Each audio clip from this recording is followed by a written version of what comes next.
through that door or die! Please, please, please, please!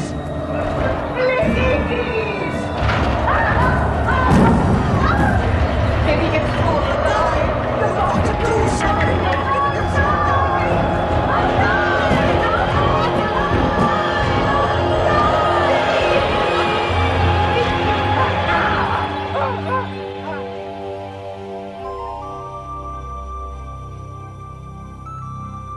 Portrait of a man having a bad dream. His name, Roger Simpson Leeds. Place of residence, a retirement home.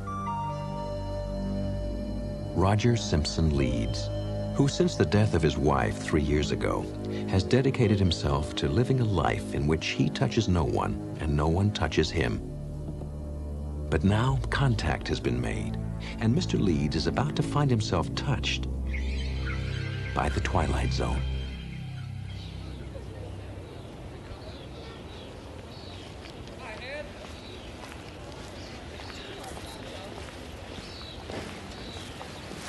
Hey, great day, huh?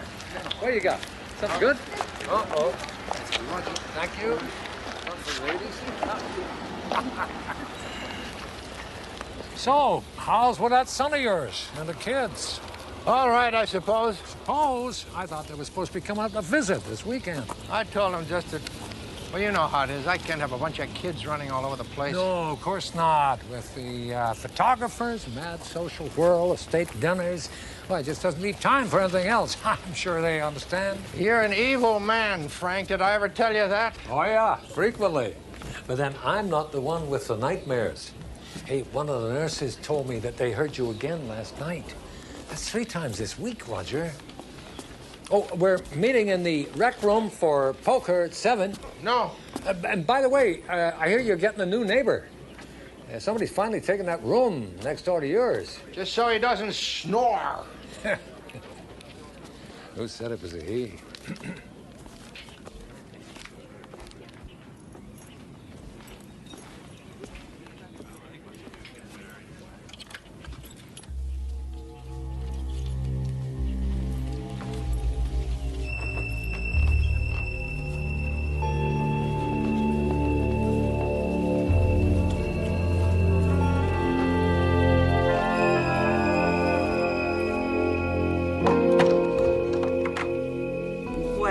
Aren't you going to say hello to our new guest, Mr. Leeds?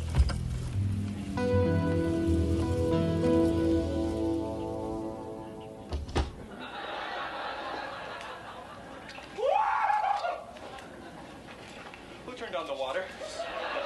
Oh, hi, Linda. The dishes will be done in a minute. Okay, Ray.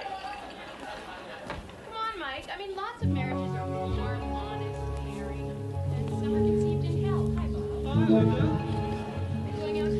Hey, Roger, these guys cheat. We cheat? Good for you. It takes a big man to admit a thing like that. So, how about it, Roger? You want to sit in on a hand or two? Told you. Who asked you, deal? Frank. Frank. Yeah? Who's that? Give me 2. Her name is Laurel Kincaid. Word is she hasn't talked to anybody in 10 years. Not since her husband died. Stay. And she went, away. You look in her eyes, all you see is a reflection. Nothing goes in.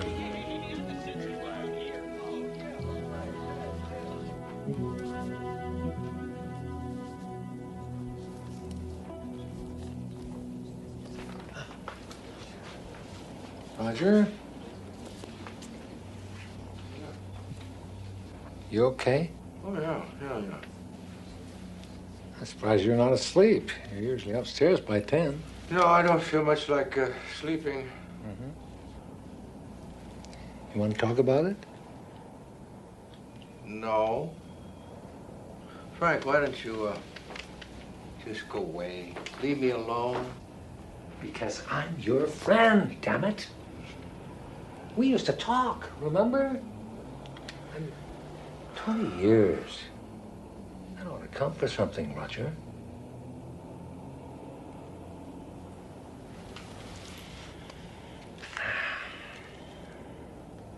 nothing's been the same. Not since... Roger, it's been 3 years. Rachel was... Frank, it was yesterday. I just been sitting here thinking of some of the silly things that we can never straighten out. Jams and jellies. Hmm? I'd say, pass the jam, please. And she'd say, here's the jelly. I was some kind of a game. And but one day, I was in a bad mood, and we got into a big argument over it. Can you believe that? I mean, the little tiny picky things people argue about. Oh, I miss her so much. I know. Rachel was a fine woman. But you can't keep pushing everyone away.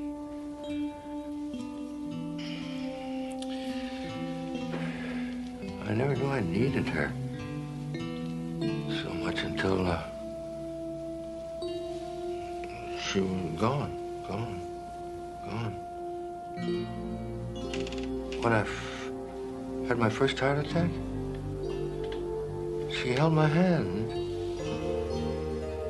And she said she'd never let go, no matter what, as long as I held on. She believed in me. I would look in those eyes. There was nothing there but love. I felt I could do anything because she believed in me. I wonder what she'd think about me now. What? What's happening now? Come on, Roger. Talk to me, Roger. Talk to me. No, you'd think I was going crazy. I'm half convinced. Well, my old father, he never said much of anything that was useful, but he did tell me 2 things. One, that love never dies. And 2, that we're never given anything that we can't handle. Truly. Frank, please. Don't worry. I'm okay. You know I don't like it when you make a fuss like that, Frank. All right. But if you change your mind, if you need me, you certainly know where to find me. Yeah. Well, that's about the most we've talked in almost a year. We ought to do it more often. Good night, Frank. Good night, Roger.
Hi, good morning. Hey, Roger, you been outside yet? It's glorious. After breakfast, we'd go for a walk, huh? Talk a little, maybe? That'd be nice. And maybe get a little sun. You look awfully pale these days. You could use some sun. Hey, what happened to your hand? Nothing. Oh, no, nothing I can't see. This I can see. Therefore, that is something. I've been reading Socrates again. You can tell, can't you? Frank, Jesus! Can't you ever shut up?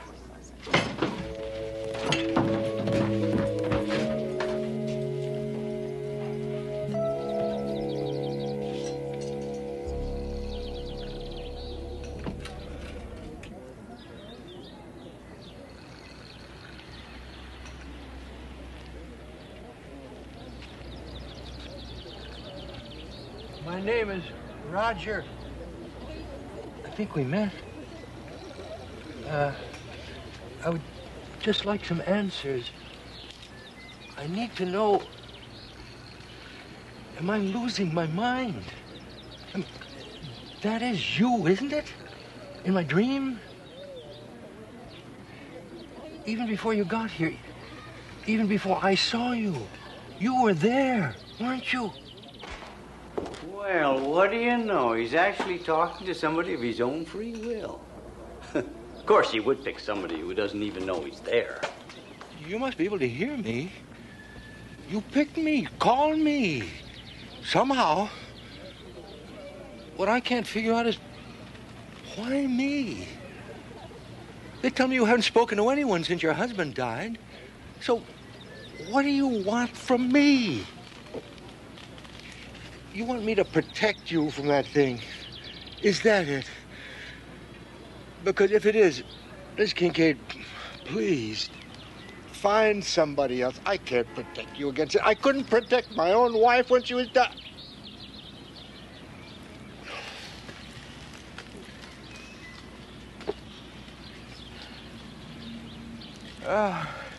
She was such a wonderful woman. She was very kind. You'd love her. And on Sunday, the kid... I couldn't. You know,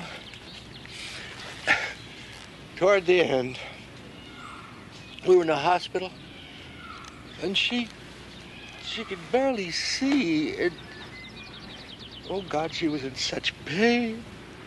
And she kept calling me, please, please. I was right there, but she couldn't see me. And she kept pleading, please help me. The pain, stop the pain. And she called my name over and over again, and I couldn't do anything. I held her hand, and I wouldn't let go. I felt her hand tighten on mine. That was all. I still don't know if she knew I was there. Mrs. Kincaid, that thing behind the door, whatever it is, it's going to come through pretty soon, isn't it? Maybe tonight. Well, I don't know what's behind your door. I don't know what you're afraid of, but there's nothing I can do to help you. I just want everybody to leave me alone. Get out of my head. Leave me alone.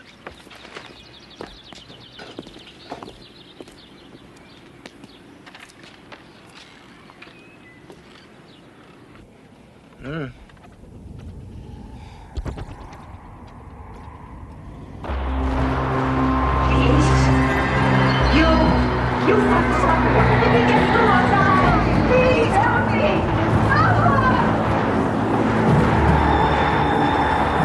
Come on, help me! No, I can't. Oh, please hurry. He's getting through. What's out there?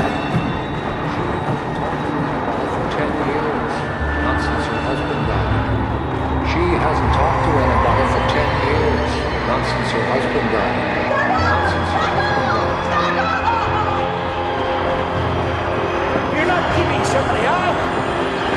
somebody in! If he gets through, I'll die.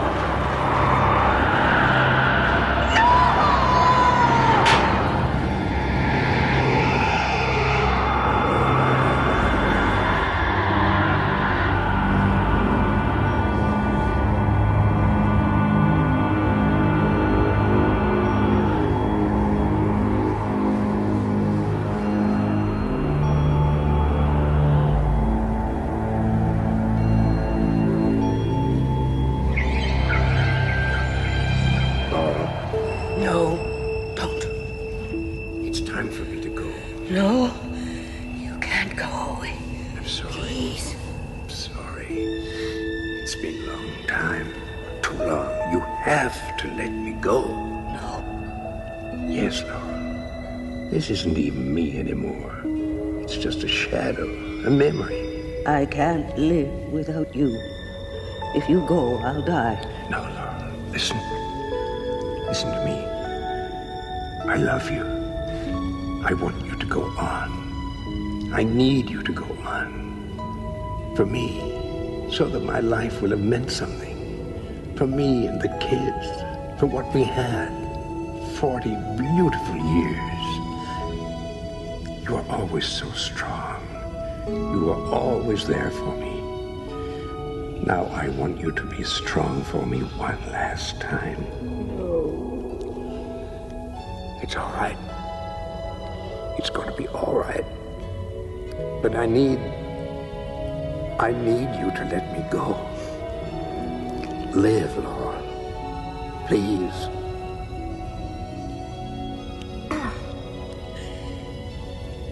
How can I let you go when you never even said goodbye?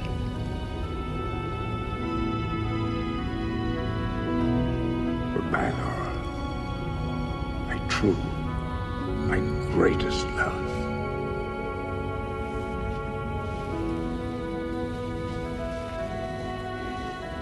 It was you who called me, wasn't it? Not her. Why? Why me? I think you know.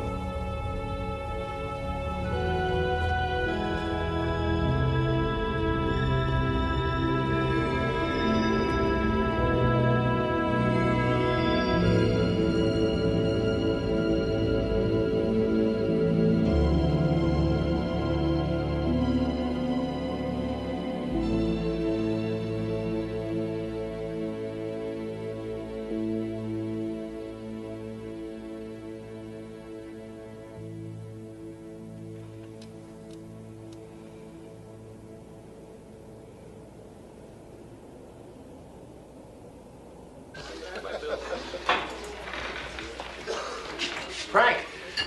Hey, look at you. Where's Laurel? Oh, she's out back someplace. We're having a poker game tonight, 7 o'clock. I'll hold a place for you, huh? Why bother? You know he never comes. Eat your cornflakes. Hello. I know you're there. And I know you hear me. And I can wait. I can wait just as long as I have to. You've burned your hand. Yes. On a candle. Yes? I'm sorry. Last call for breakfast. Would you like something to eat? Breakfast would be very nice, I think. We have bacon, eggs, and toast and marmalade. Toast and jam and jelly. And we've got hash browns, but I wouldn't go near those if I were you. Mr. Roger Simpson Leeds, lately returned from a journey into shadow, who found that there is no darkness so complete that it cannot be penetrated by the human heart, or the Twilight Zone.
Norman Blaine, whose greatest fear is that if he were to vanish from the earth tomorrow, no one would notice, or mourn, or question.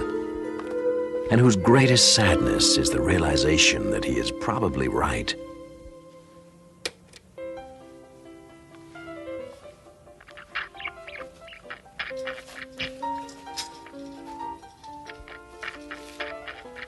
Sofa, coffee table, chair, and pet.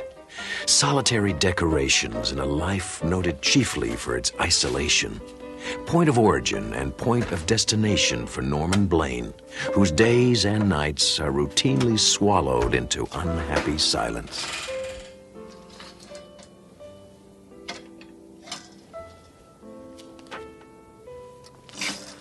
Hi, Bob. Hi, Linda. You going out tonight? No, I'm going to court tomorrow. Oh, great, Bob. They're going to let you practice again. No, it's alimony court, Mike. My wife's suing me for $1,000 because she says a cat needs daycare. Oh, alimony. You see, Linda, I hadn't even thought about alimony. Ludwig van Beethoven, Claude Debussy, Tchaikovsky, and Ravel. Finally, a collection of your all-time favorite classical hits. Remember this one? Or this haunting melody? Music whose beauty never fades. All on one album in a unique offer. Only a limited number of these special edition sets will be made available to the public. So, call 555-4221 and order Classic Edition Volume 1 while supplies last. For your album, cassette, or CD, call 555-4221. Operators standing by 24 hours a day. Moments to remember for all time. Share this album with your loved ones. Rachmaninoff, Haydn, Strauss's Blue Danube, Pachelbel's Canon, indeed. You'll be glad.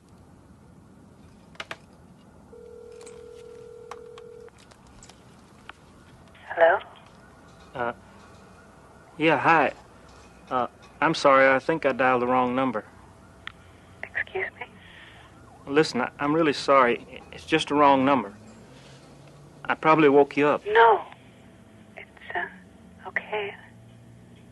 I was just sitting here, and I heard the phone ring. For a minute, I was afraid whoever was calling would hang up before I got here. Yeah, I know what you mean. I hate it when that happens. Really, annoying. What's your name? Norman. Norman Blaine. You have a very nice voice. Thank you. So do you. What's your name? Marianne. Marianne. It's a good name. Listen, would you like to talk a bit? I mean, if you're not busy or... That would be nice.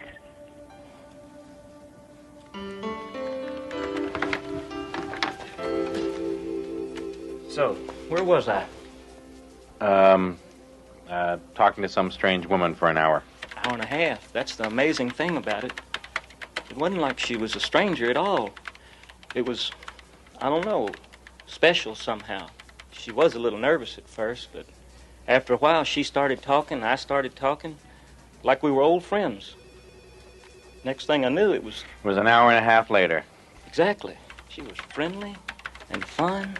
God, I hadn't had that much fun in ages. Now I don't know what to do next. I mean, she said I could call her back tonight after 7. I guess she works late. But I'd really like to meet her. I just don't know. Look, Norman, a year and 2 months, you and I have been sharing this office. For a year and 2 months, I've been able to come in here and sit at my desk and pretend that I'm all alone. Because from your side of the room came a blissful silence. I mean, I really like silence. I have 5 kids. Look, you want my advice? Ask her out, okay? You know, suggest lunch or dinner or ice cream, a trip to the zoo, whatever, just go crazy. You know, the fact is that she wouldn't spend all that time talking to you if she didn't want to meet you, right? Simple problem, simple solution, okay? Now, Norman, you're a nice guy. But for the next hour, I would really like to have no noise. That would make me a really happy man. Okay?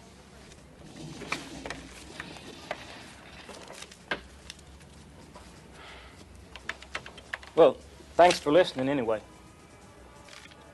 That was a noise.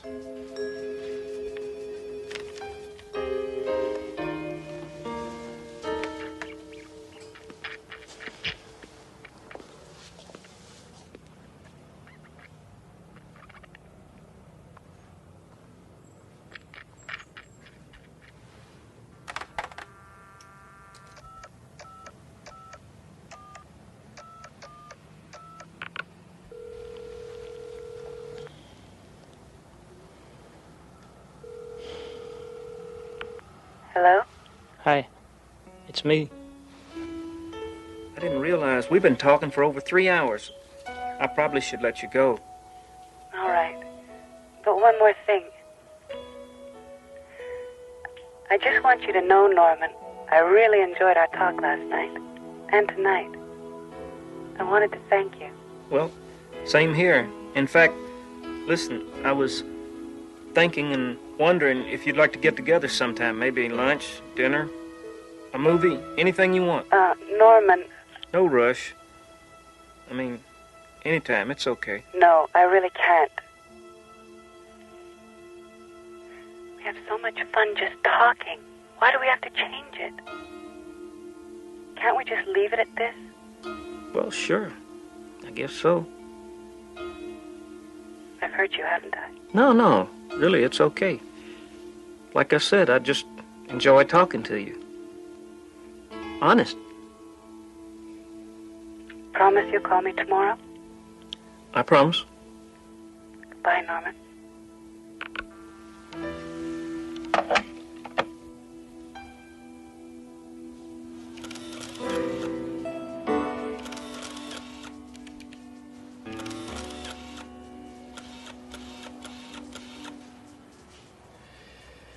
Okay, Norman, give. What? For 5 days now, you've been absolutely quiet, not a sound. You know, it's the strangest thing. We've talked for hours and hours over the phone, but she won't come out on a date. So let me give you some advice. Okay. Look, you say you want to meet this woman, right?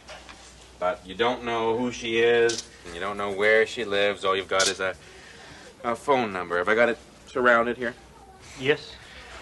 Okay, well, you've heard of reverse listing. Like, you phone the operator, you tell her you've got this number, you think it's the right one, you say it's an emergency or something, and you get the operator to tell you the address that goes with that number. And once you've got the address, you cruise by and you just run into her by accident. Okay? After that, you're on your own. All right, now, can we have some quiet around here? I'd rather... What is it?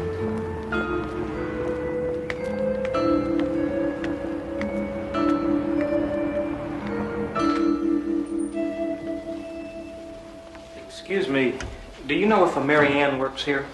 Mary Ann. Would you know her last name? I'm sorry, I don't. She could be one of our interns. Interns. Volunteer workers. Who would I check with? You could ask the director, but she's out for lunch. Why don't you come back in an hour? Thank you very much. May I look around? Of course.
I see you're admiring the sculpture. Very nice. Terrible story, that one. Oh? That's the last thing she ever did. The self-portrait. Hmm. I never met the woman myself, but if this work is any indication, we've lost a very special artist. Why a woman as talented as that would kill herself, I don't know. She killed herself. Oh, yes. There were the usual rumors, of course. Lovers' quarrels and all that. What a waste. It breaks my heart to think we'll never see anything else from Mary Ann Lindaby.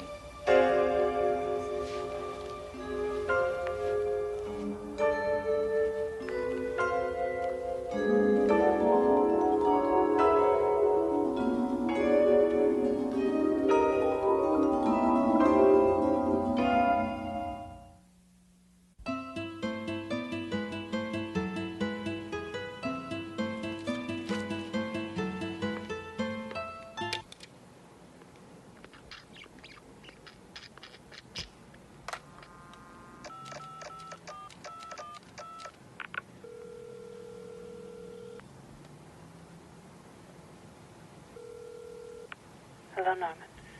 Hello, Mary Ann. I didn't think you were going to call. I saw you today, Norman. You came by. You were standing in front of me talking to that woman. That's impossible. I can't deal with this. This can't be happening.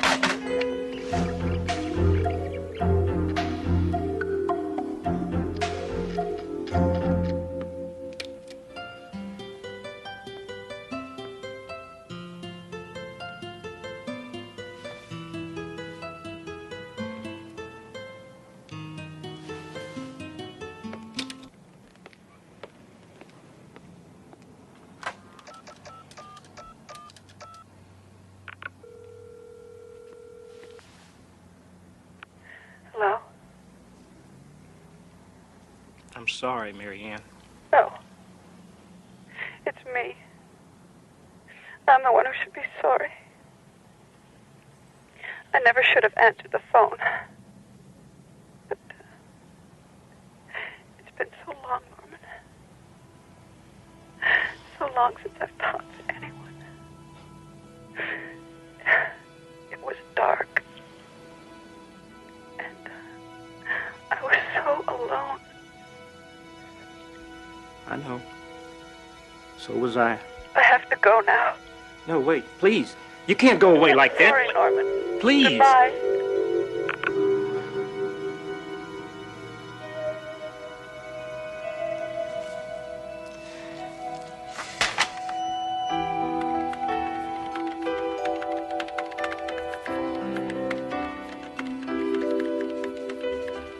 I'm going to lunch now. I'll be back in an hour.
You were the only one that ever made me feel I was wanted. That I wasn't just some jerk. I miss you. I miss talking to you on the telephone. It was the only thing I had to look forward to when I came home. After a while, It was the only reason for going home.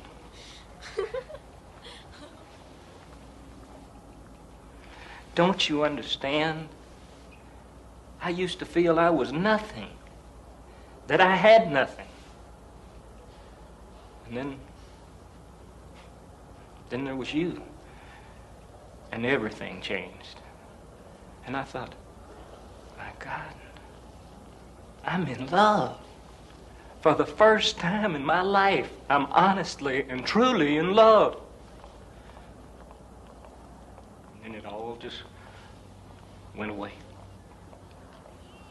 Without you, there's nothing left for me. I'm sorry, Mary Ann. I'm sorry.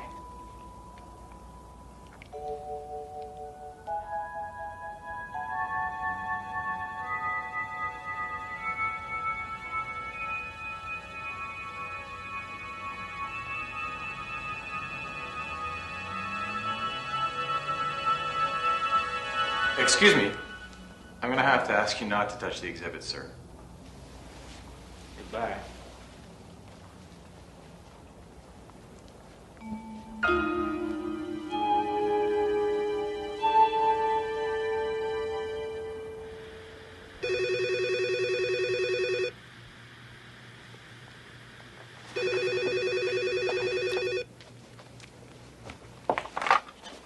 Hello? Norman? Mary Ann. It was so hard to call you. It's dark here. So dark. I heard what you said about there being nothing left for you. It scares me. It's what I said when I was so lonely and hurt. And I couldn't make the pain go away. It just stayed with me so long and so hard. And I couldn't take it anymore. I love you, Mary Ann. No, please. I do, and I'm sorry. I didn't think it would happen. I didn't expect it, ever. And I can't help it. I love you. Come to me, Norman. Come to me now. Tonight. But the museum, it'll be closed. Don't worry. I'll take care of it. But come now, before I change my mind. Hurry. Okay.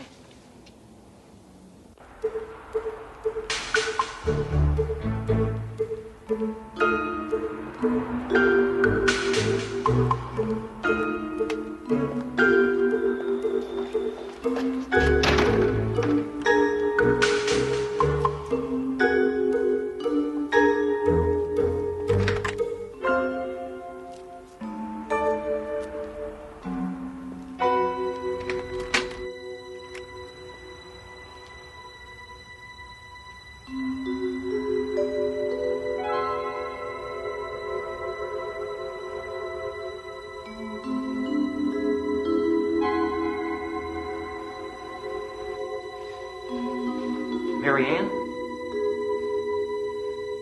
It's been so long since anyone's told me they loved me.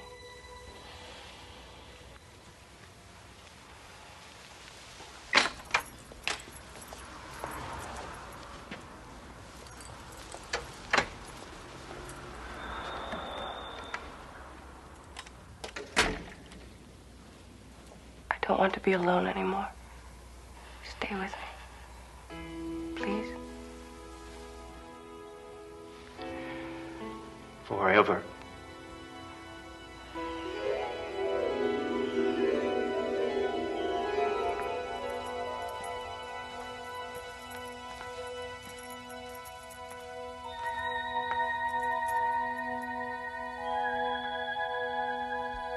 On display, a very special exhibit, cast in bronze and loneliness. A tender symmetry of line and form, suggestive of love finally found in the Twilight Zone.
Best apple pie I had. Showtime. Oh, Dottie. I forgot.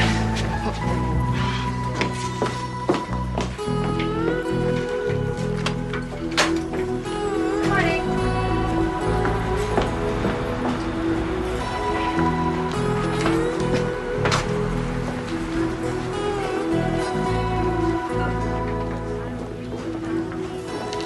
Hello, Mr. Slater. Hi. I'd like to see Mr. Simmons. Oh, I'm sorry. He's no longer here. You have to see Mr. Cutler. Morning, Mr. Cribbins. Hi, morning, Miss Bailey. Did you check your figures against this? I gave you 7 cents off yesterday. Yes, sir.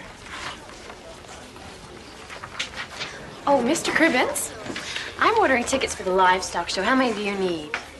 Just one. Okay. Your figures match today. Hi, Barb. Still trying to get him into a conversation? Frank, I've only been trying for a year. Hello? I'll tell him right away. Mr. Cribbins, Mr. Cutler wants to see you in his office right away. Thank you.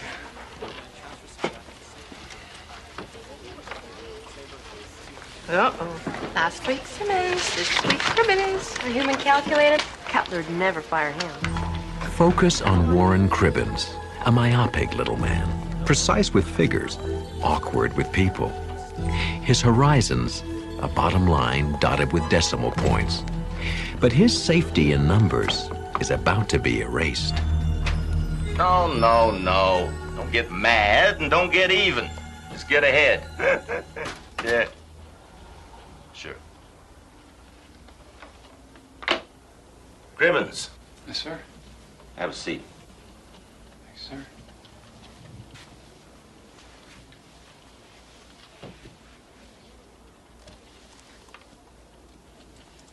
I'll get right to the point.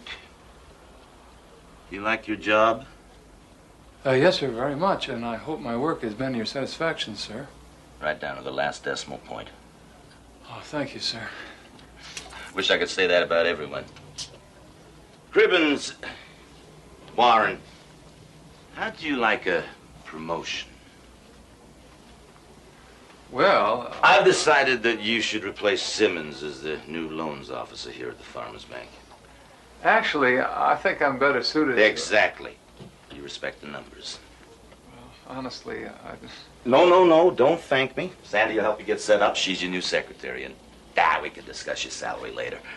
Here, take this file and look it over. You'll find it's fairly typical. Yes, sir. Congratulations.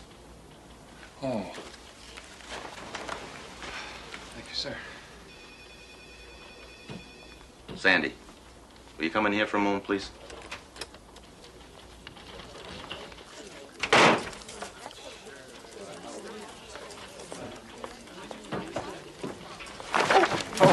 I'm sorry. Oh.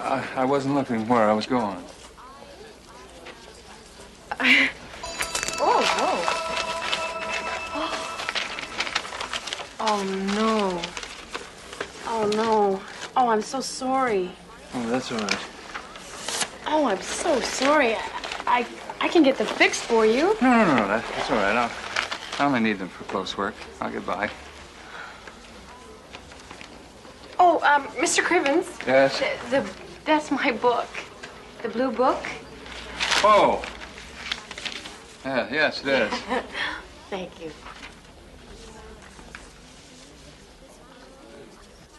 No, I did not take out your loan. You did. Yeah. Yes, and you agreed to abide by the conditions of said loan. No, I can't do that. Mr. Simmons is no longer working here. I said that I can't do that, and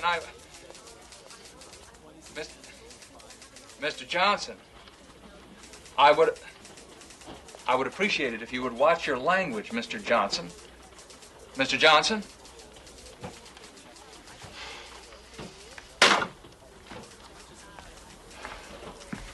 Did you want anything in the salt water?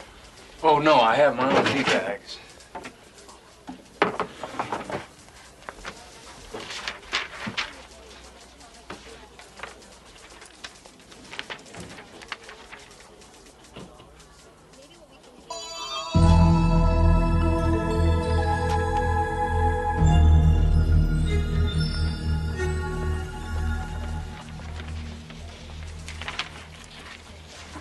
Yes, Mr. Crivens. Somebody just dropped in there. Where? In there, I just saw it.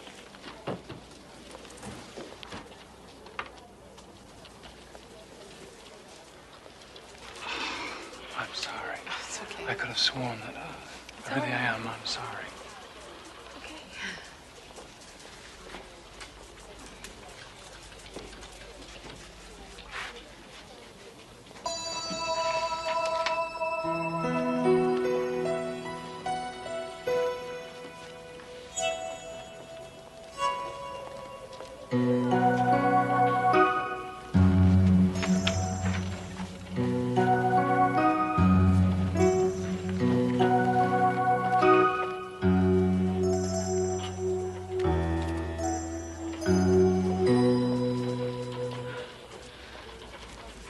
Thank you, Mr. Crivens.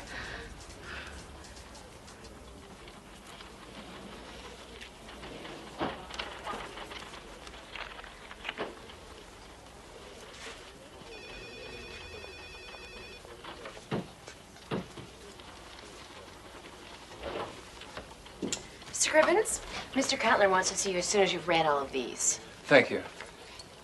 Okay, now those green pins represent the property that the bank already owns, the color of money. And the white ones are what the major farm combines own, pure and untouchable. And the red ones, well, they're what we have paper on, mortgages, Warren. Some firsts, mostly seconds, for people mostly operating in the red. And those are my new concerns? Exactly. We have to call in all outstanding loans as they come due. I see, but what if they can't pay? Then we foreclose.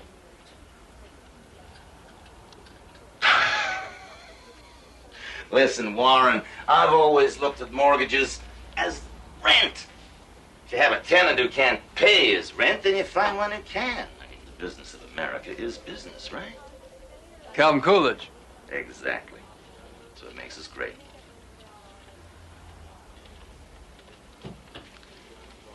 Warren,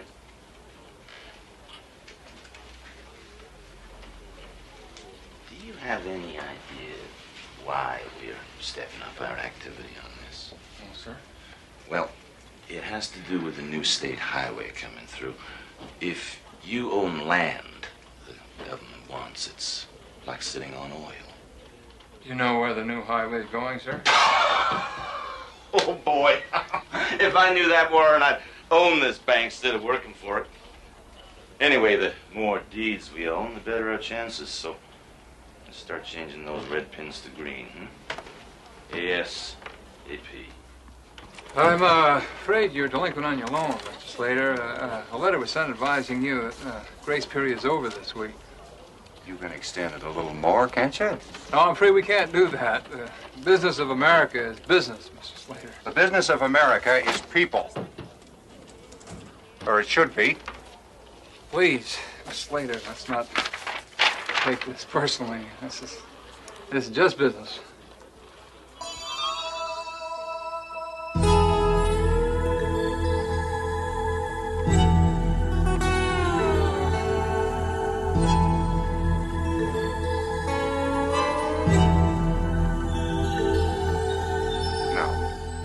This isn't just business. This is my life. Just remember what that farm means. To me, my family, this whole community. I promise to look at the figures again, Mr. Slater. See what we can do. Name's Vern. Thank you.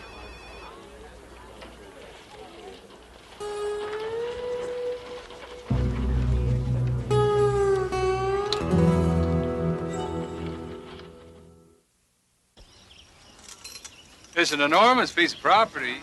Without us farmers, just dirt and dust.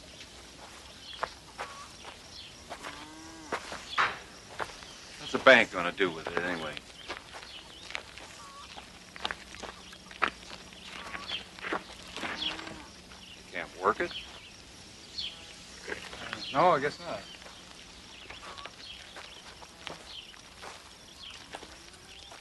Adam, where's your mom? Mom! Emily!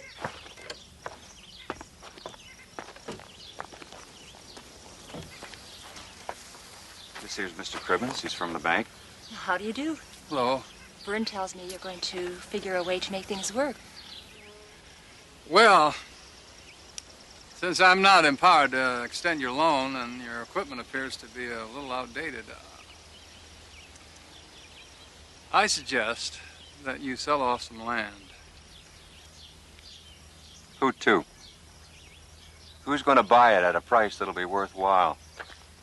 I'll just have that much less corn for market. How's that going to help me, Warren? Mr. Slater, Vern, I think that may be your only option. I may not even be able to get my boss to agree to this. He wants to enforce foreclosure.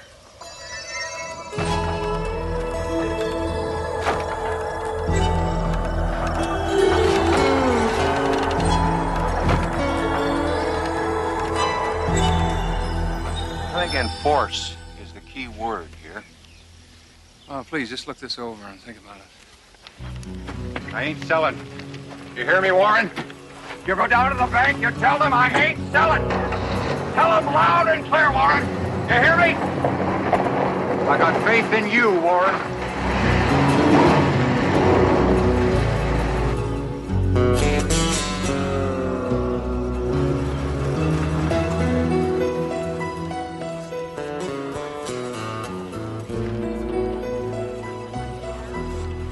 Morning. Good morning. Oh, Sandy? Can I see you for a minute? Sure. Come on, sit down. Okay.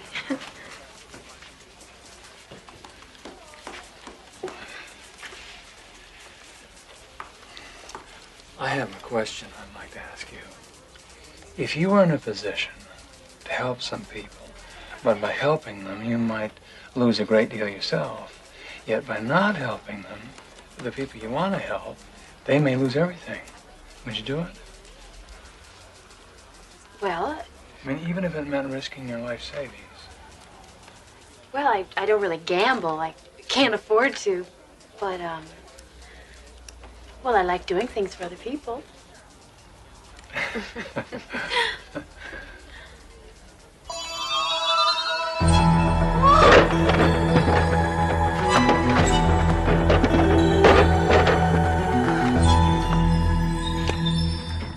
Whoa, what's wrong? What do you mean? What I mean is you just jumped right up out of your chair. Oh, well, nothing. Nothing really. Oh, yes, would you do me a favor? I'll try. Would you draw out a cashier's check for this amount from my savings account? Sure, no problem. Anything else? Yes, there is one thing. Please, be very careful around the bank. You sound like my father. Please, be careful. Okay, I will. Thank you for your concern.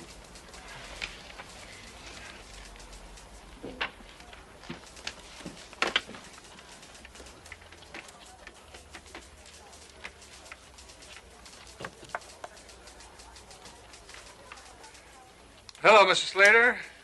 Vern. Yeah, this is Warren. I think I may have found a solution.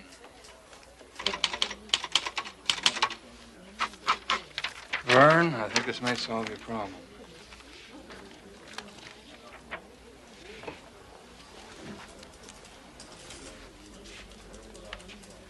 This is a loan.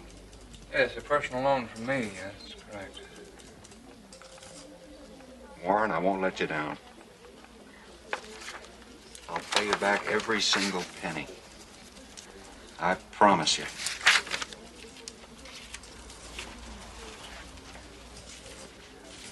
Just deposited by 3, Warren.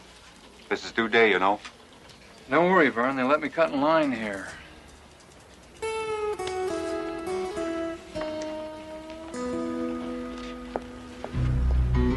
Sandy? Oh, I'm sorry, Miss Bailey. Mr. Cribbins, what are you doing?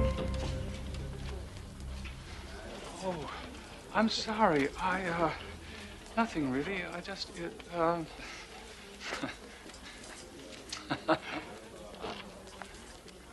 I thought you were going to fall. I use this ladder all the time, and I've never fallen, not once. Oh, I don't understand. You were supposed to be careful. And I was. Oh, I nearly forgot. You're supposed to go see Mr. Cutler in his office. ASAP. So, with foreclosures, like I said, it all depends on the worth of his assets. Here, I have some figures available on that. So, don't dicker with him too much there. He's in no position. His debt load's so heavy he can't say no, even when we offer him bottom dollar. Now, sure, it's a tough deal for the guy, but, well, that's business. Right, Warren? No, I had no idea we'd strike it this rich by grabbing the Slater farm. Yeah. Yeah, well, just wait and see what else I got in mind. Hmm? You betcha. I love highways. Warren? Warren, did you understand what I just said? Yes, sir. Offer Vern Slater bottom money because he's so far in debt he has no choice but to take it. Exactly. Remember, the note's due today, plus penalties, plus back taxes. But you can waive it all if he takes our offer. So, get on it.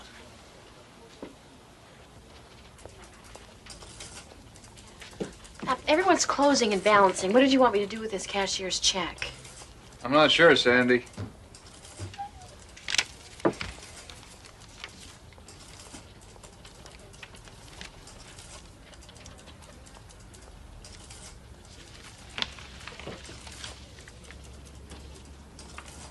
Deposited in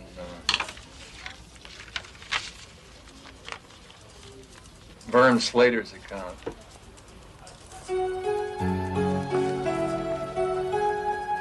After what I told you, after everything I said. I don't understand. You understand perfectly well. Don't play that game I'm with me, not sure Griffiths. what you're talking about, Mr. Cutler. We should have owned that property. If not for you, we would have. You are directly responsible for costing me a fortune. How is that, sir? How's that? Please stop screaming at me, Miss Cutler. That new state highway is gonna cut straight through Slater's farm. Oh, really? You personally loaned him that money! You betrayed me, Cribbins. Well, I don't see it quite that way, sir. How do you see it? Aren't we the farmer's bank? I just helped out a farmer in need. Clear out your desk, Cribbins. You're fired. You sure you want to do that, sir? It's worth the severance pay just to get rid of you.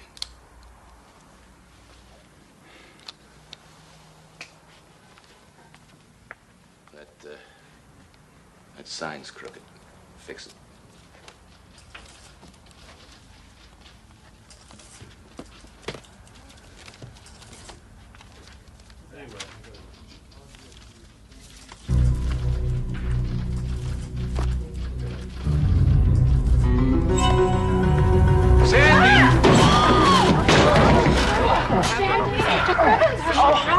What happened? You okay? Oh, I think so. Are you okay? I told you to be careful, Sandy. You were right, Mr. Cribbins. Warren. Warren. Oh. Oh, thank you. Thank you. Oh. Oh, no, I did it again. What? Your glasses, I broke them. I think they're totally useless now. Well, that's all right, Sandy. I won't be needing them anymore.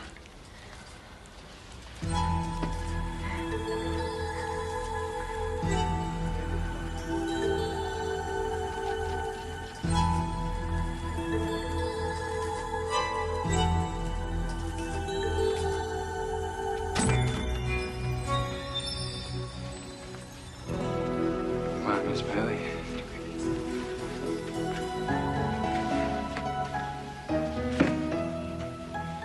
Accidents will happen, and Warren Cribbins had a lucky break. Instead of blindly following orders, his eyes were opened, and he saw humanity, and discovered it was his greatest asset. Add him to the list of those who have peered into the Twilight Zone.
Only 4 job applications from last week.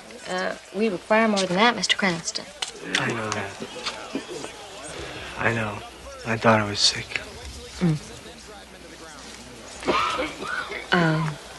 Did you get any response from any of them? No. Are you sure you filled out the application properly? Yes, I'm sure.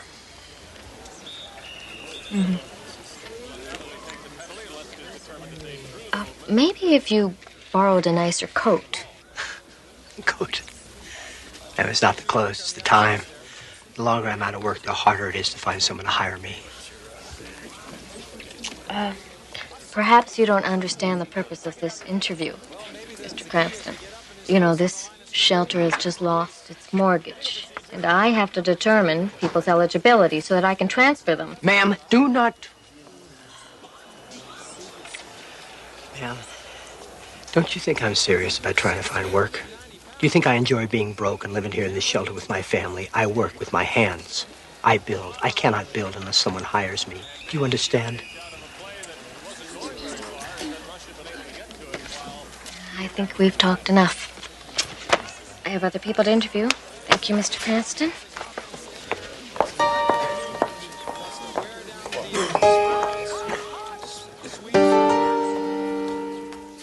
Steve Cranston, a man living what Thoreau called a life of quiet desperation. A man once successful, once firmly ensconced in the American dream, only to have it turn into a nightmare. Steve Cranston, a statistic whose number is about to be called from the Twilight Zone.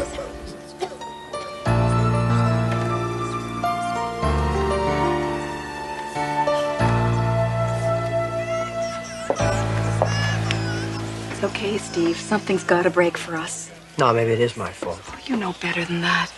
You'll find a job soon. Soon is not going to cut it, Elaine. If I don't find something, we're going to be out in the street. You know they're closing this place down. What about that job program they're starting over in Carsdale? I told you, the job program has been put off for a month. You know how many positions are open? 20. You know how many applications there are? Over 200. Now you tell me what our chances are. What are we gonna do? I don't know. I don't know.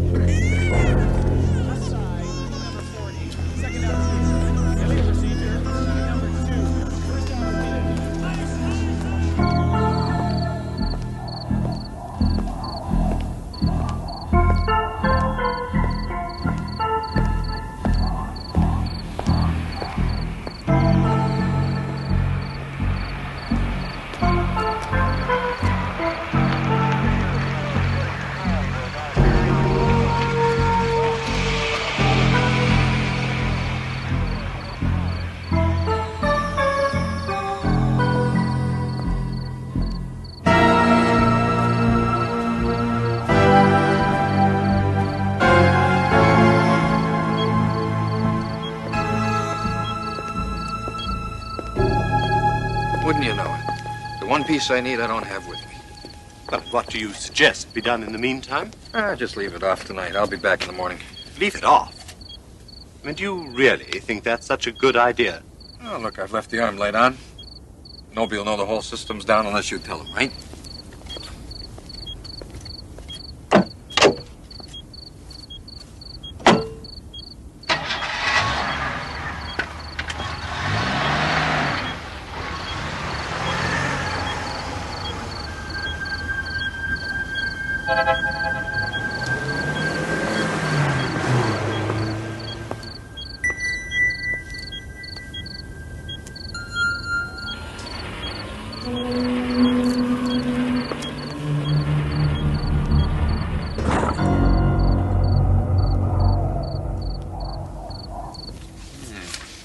Very nice.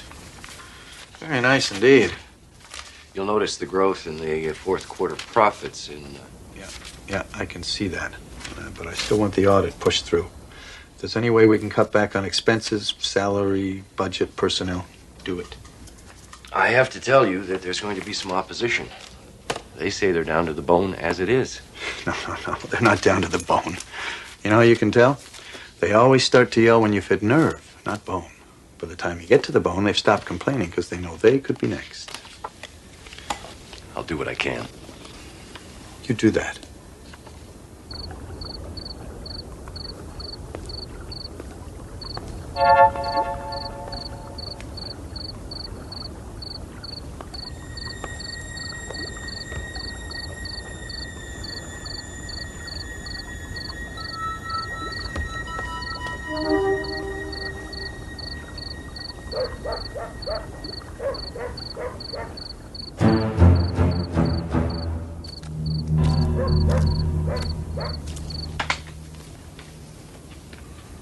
Well, I see you're ready to leave. You have that look.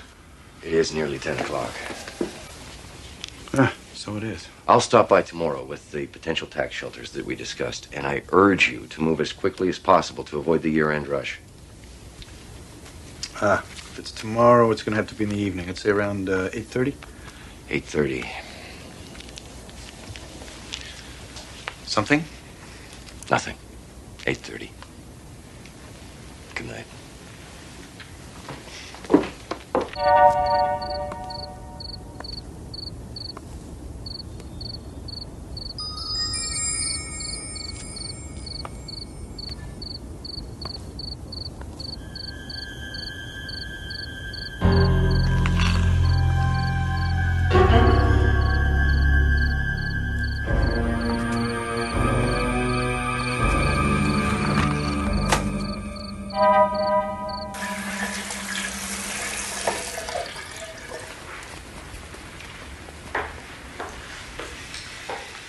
Will there be anything else this evening, sir?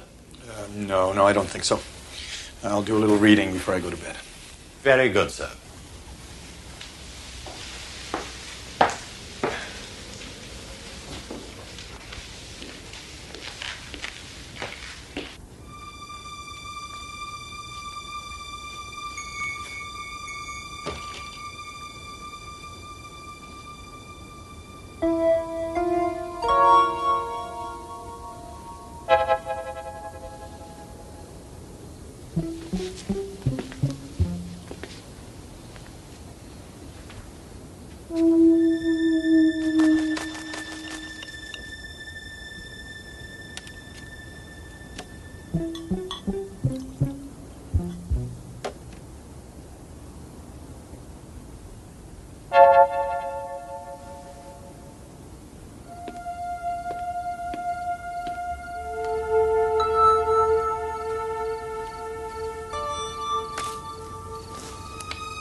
Stay right where you are. God. Mister, look. I made a mistake, okay? Don't do anything. I'll give you back. Don't move! Back up. Mister, you don't understand. Back up. What are you gonna do? I'm gonna use the phone and call the cops. That's what I'm gonna do. Back up! No, please don't call the police, mister. Let me explain you something. I got a family! You should have thought of that before. Now, don't try anything. I'm not afraid to use this thing. No! Don't you call the cops. I have a family. I have a wife. I warned you. Don't you call!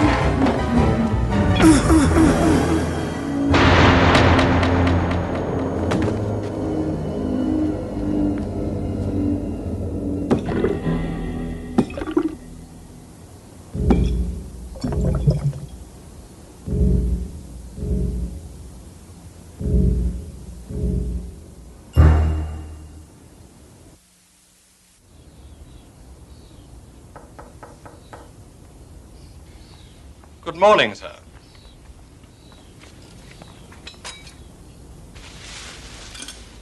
Who are you? What am I doing here? Just try to relax, sir. You received a rather nasty bump when you hit your head. But the doctor said you'd be all right if you rest. No, that's not right. I was shot. Oh, you're confused, sir. You shot the other man, but the police took him away.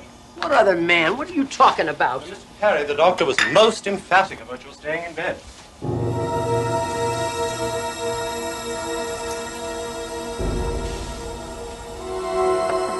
Wait a minute. There's a picture here of Lana Taylor, the movie star, and I'm in it. What am I doing in this? Oh, well, as I recall, sir, you and she are romantically involved, I believe. No, wait. Who do you think I am? Frederick Perry, sir. No. No, that's wrong. That's totally wrong. Perhaps I'd better speak to the doctor again, sir.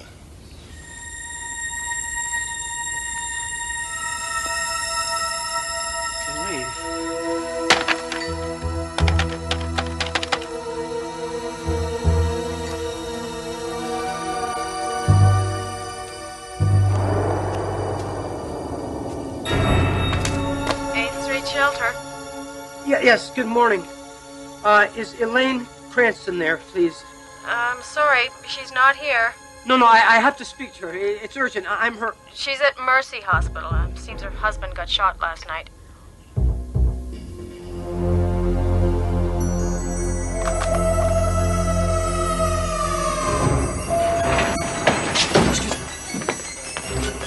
Elaine?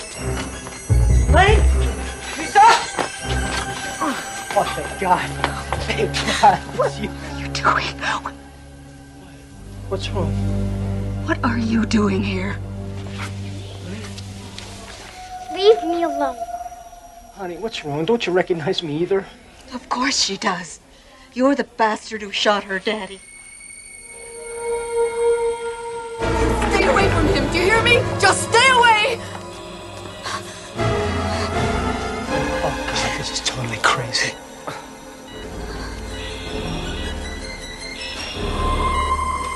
Just because he robbed you was no reason to try and kill him. No, you don't understand. He tried to kill me. He was desperate. We have no money, no place to go after tomorrow. You don't understand. Look, I got all the money we need, babe. I don't know how this... You may not... You can't buy your way out of this, Mr. Perry. Now get out of here. Now get out. Get out of here before I call the police. No, I'll drop the... I mean, he'll drop the charges. You don't understand. He's not really...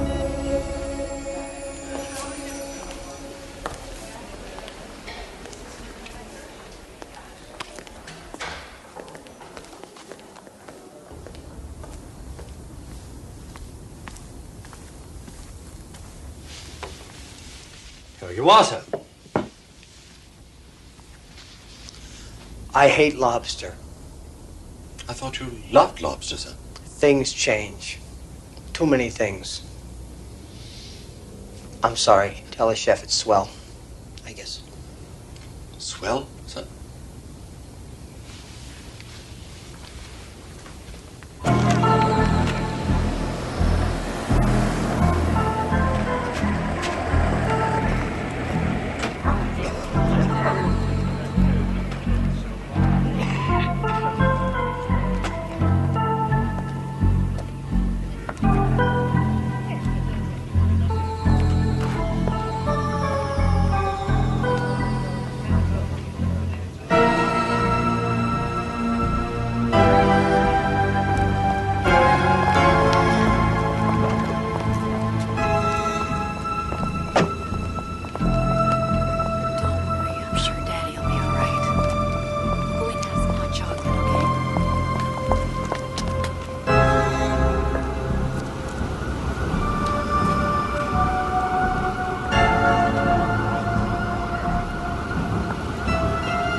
Fred?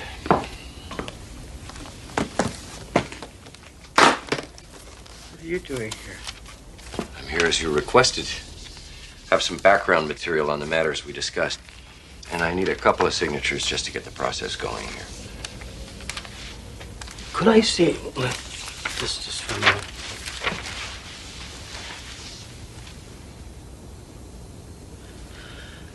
This is a lot of money. You should know. Needless to say, we have a number of options we can pursue here to get the best possible shelter for the money. Shelter. Let me ask you a question.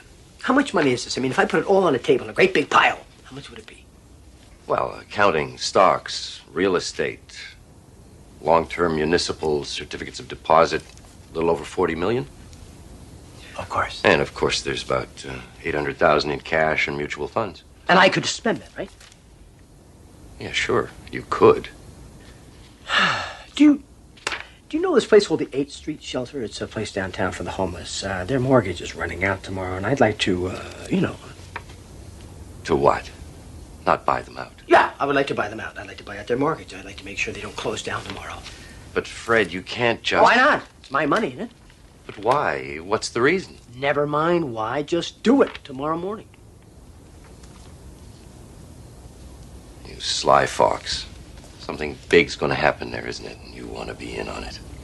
Let's just say the decision I make is going to affect an awful lot of people.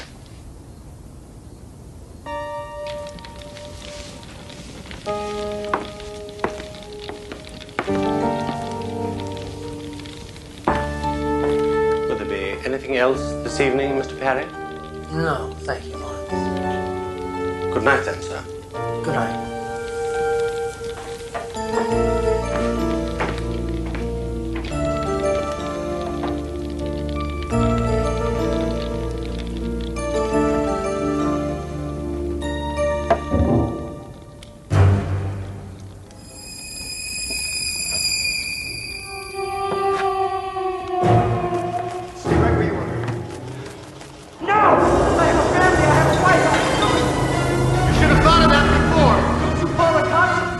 Now don't try anything. I'm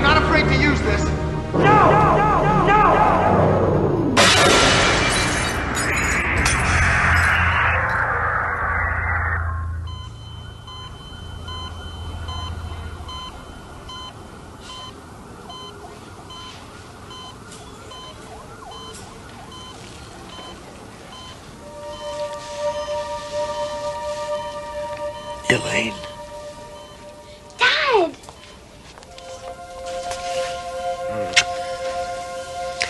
Steve.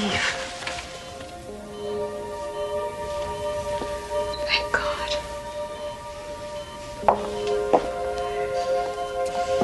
What happened? What am I doing back here? You were shot breaking into the house. Don't worry, sweetheart. The man you tried to rob dropped the charges. Take it easy. As soon as the doctor says you're better, we can go back to the shelter. The shelter? Isn't the shelter shut down? No. City applauds. Benefactor. Listen to this. Spokesman for financier Frederick Perry announced plans today to buy out the mortgage on the 8th Street shelter. Perry, when reached for comment, simply said that it was the right thing to do. But it wasn't him. It was me. Maybe in a way it was. Maybe Perry saw what desperation could do to somebody and thought it was time he did something about it. Best of all, honey, I talked to the director of the shelter, and he said there's enough money now for some real work to be done, and he wants to hire you.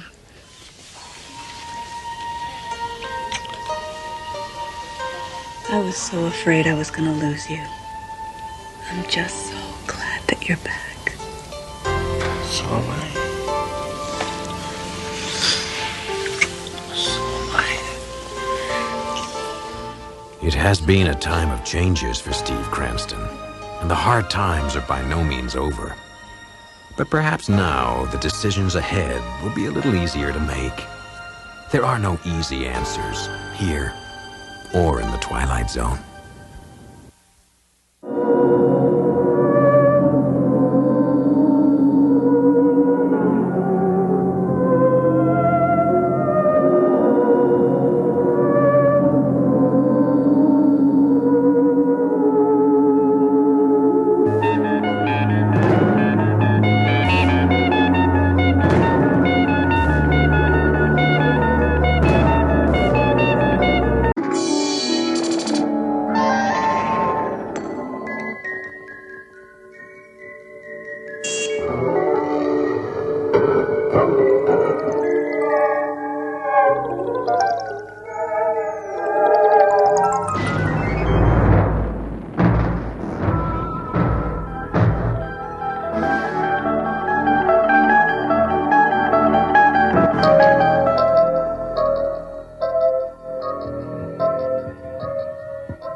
Current guest in room 2426, Martin Decker, theoretical biochemist. Checked in for observation a week ago. It seems he was displaying antisocial behavior, wrong thinking, and other intellectual crimes against the state. Diagnosis: schizophrenia, curable only by intense therapy sessions, followed by a full confession and disclosure of the facts. Once cured, Martin will be released. Or buried.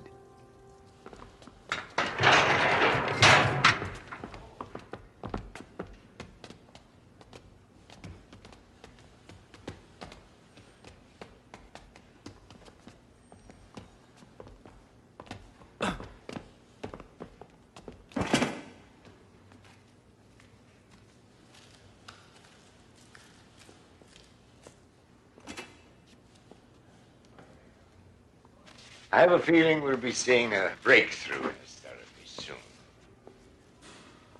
How are you feeling? It's none of your damn business. Yeah, let's have a look.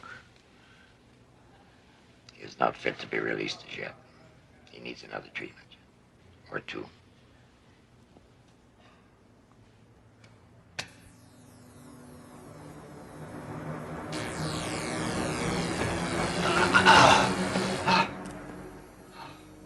could make things very simple by telling us where to find the notebooks. Notebooks? What notebooks? Oh, dear.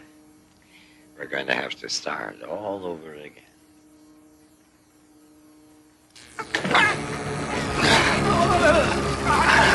The notebooks! You'll never see them. You're willing to suffer for a few sheets of paper, a few chicken scratches and ink. What is it anyway? It's only a new way to kill grasshoppers. Modification here, a little adjustment there, and then you can annihilate millions of human beings. Then why did you do the research if you never intended to use it? I'm a scientist.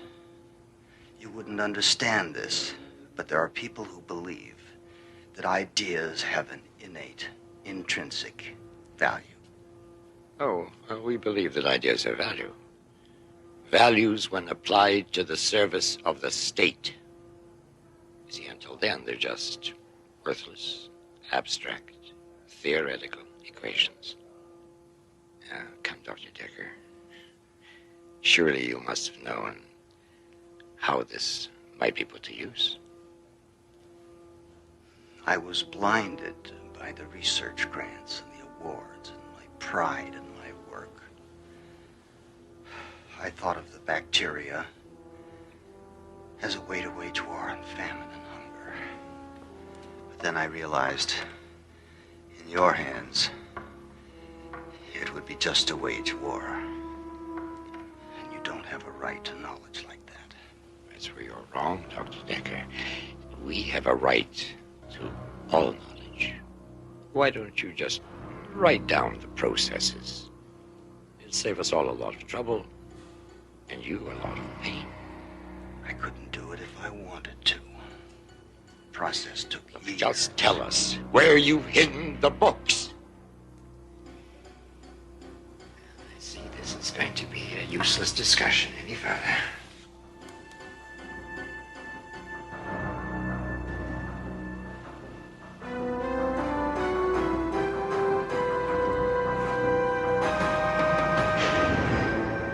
That's totally wrong. Oh, come on, Martin. You know, your pragmatism blinds you. There are many things which are important, yet cannot be measured in any scientific way. Amory, it was you that taught me to be pragmatic and to insist on empirical data. As a scientist, yes, but as a human being, it is also your job to dream, to believe, to be committed to great truths, besides the physical laws. What truths? That knowledge is power, that there is inherent value in a human life, and that great thoughts do not come from a mind in shackles. Oh, what about Gandhi? He did his best thinking in prison. Only his body was imprisoned. His mind was free. Here's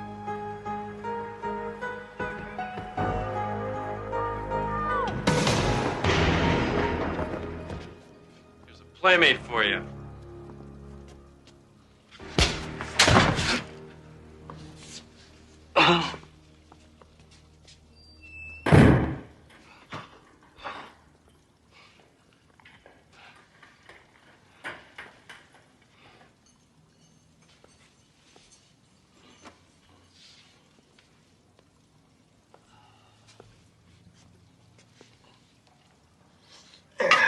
Gone now. Thanks. It looks like you're going to live.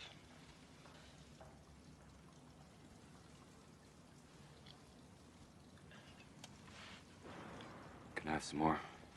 There isn't any more. Till morning. What? You gave me the last? Yeah, that's all I'm going to be able to give you. You're on your own now. I had no idea it was going to be this hard. It gets worse. So what'd you do to get thrown in here? Sleep with some bureaucrat's wife? Wish I would have thought of that. That would have been the easy way. But I like the image of the outsider. Fighting against impossible odds. Kind of like you. What do you know about me? A lot. In a sense, we're brothers. You're not my brother. You don't know anything about me.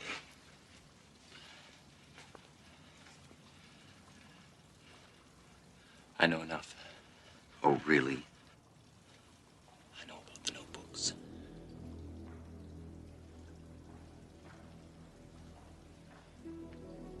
Who sent you? Friends, your sacrifice has not gone unnoticed. You have allies who think as you do. I'm here to help you escape. Escape? You're a fool. The security at this so-called hospital is notorious. No one gets over the walls. Oh, yes, the walls, of course. There are other ways.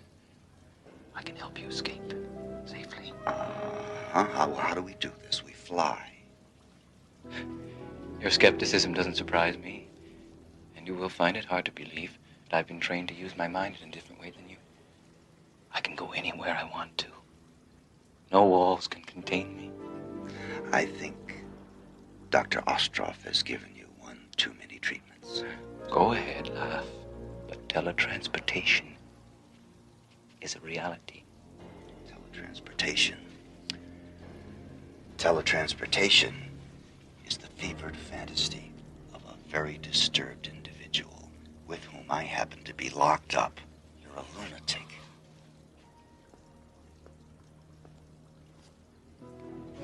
It does sound ridiculous, doesn't it? Yes, that sums it up very well.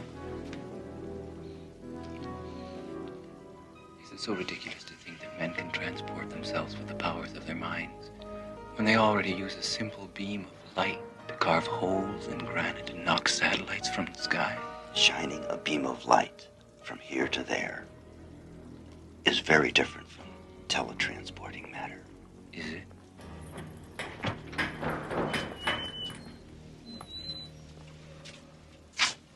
Mr. Decker, the doctor will see you now.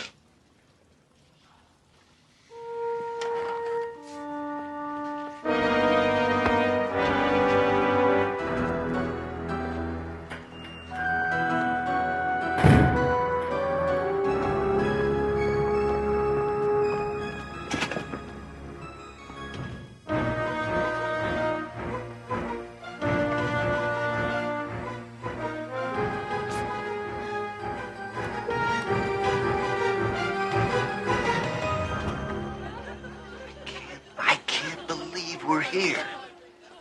See how simple it is?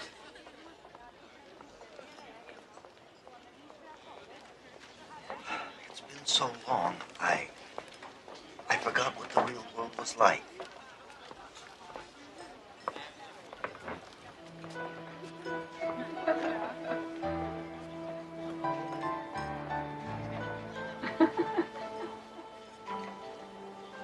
And all you had to do was believe.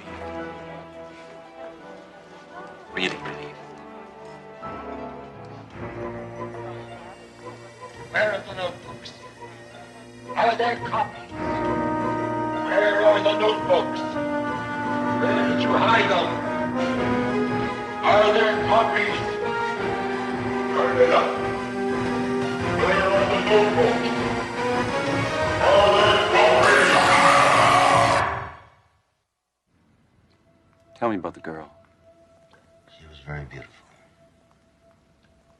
She sat right next to me. I could almost touch her. I don't want to think about it. It was a drug-induced dream. Another one of Dr. Ostroff's tricks. We can't let him beat us. Let's finish our chess game. Maybe that'll keep us focused.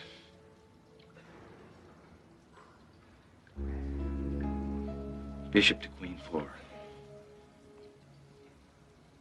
Bishop takes pawn. Bishop takes pawn, your move. A rook to king 7, check. Right. Good move. Let's see, king to knight. To knight. I can't.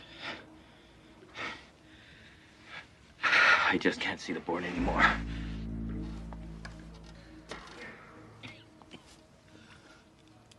I want to help you, friend.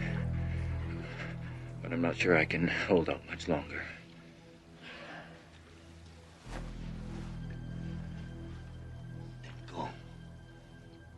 Go!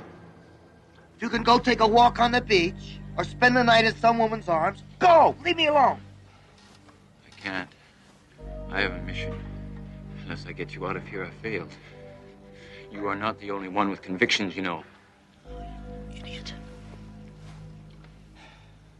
They've gotten to you. They're making you believe these damn dreams. They're illusions. Let them go. It's you they've gotten to. You've lost your faith, your imagination. I can get us out of here. Look, we can be free. Just answer me this. Why didn't you just appear here in the first place? Why were you physically thrown in here? For them. For the people who run this place. I knew you'd be hard to convince, and I knew I'd have to spend time here. But Martin, I can't do it alone. To get you out of here, I need your cooperation, faith, your belief. Just leave me alone. I don't want to share in your insanity.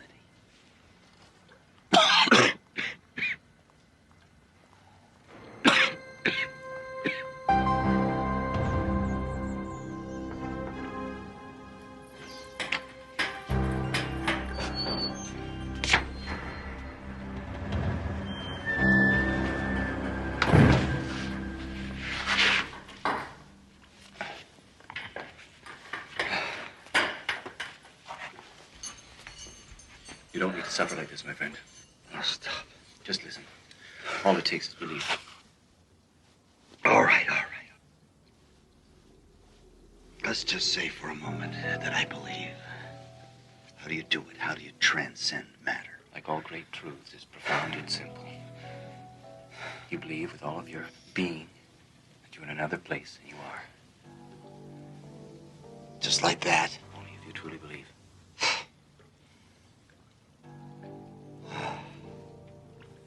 What does it feel like? It's kind of hard to describe. It's kind of, well, the closest thing I can think of, it's like falling asleep, feeling weightless. What if something goes wrong? At least you won't be here.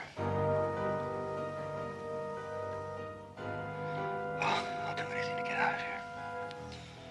So you just tell me and I'll do it. All right, close your eyes. You believe, don't you? Yes, I believe it. Fine. How do I know where I'm going? I'll guide us in our journey. Just let yourself go. You'll be safe. Just let go. It's a safe place where no one can find us. A room above a boulevard. A safe place.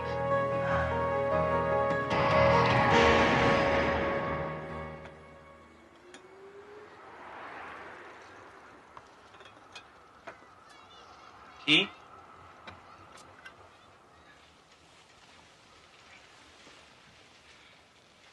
What is this place? A safe house.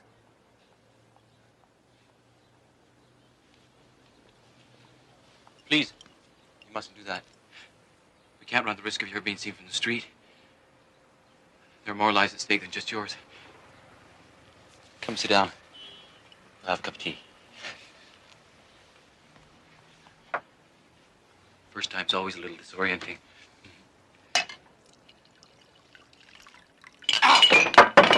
Why'd you do that? I just wanted to make sure that it wasn't a dream. You convinced? I can't believe we did it. We got out. But how was that possible? I have to understand the mechanics of this. It has to be some kind of biochemical energy exchange. How do you work it? You made it work. Yes, I did, didn't I? In due time. Sit down. We have more important business. What could be more important than a scientific breakthrough like this? The notebooks. We've got to destroy them. Of course, I'll have to go and get them. No. That would be too risky. It's broad daylight out there. Well, I'll wait until nightfall. No, it can't wait. Tell me where they are and I'll get them. No, it's too important to trust anybody with. Besides, what if somebody sees you? Ah, me, I'm nobody. I'm a mere flea on the back of the system. But you're known. You're a real threat. By now, your picture's been circulated. Every cop in the corner knows who you are. All right. Give me a pencil. You have to go to the university. And you go to this room in the biochemistry building. And behind the lectern in the wall is a false panel, and the notebook is there.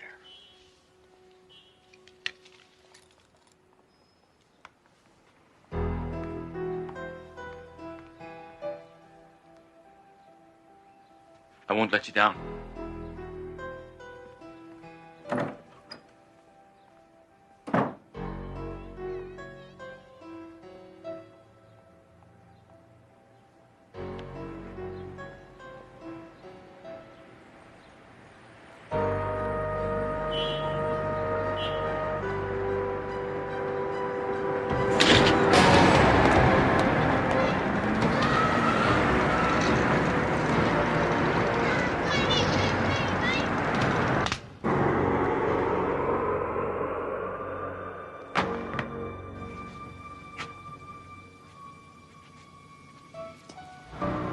Good work. It was hardly a challenge. These idealists are always such dreamers.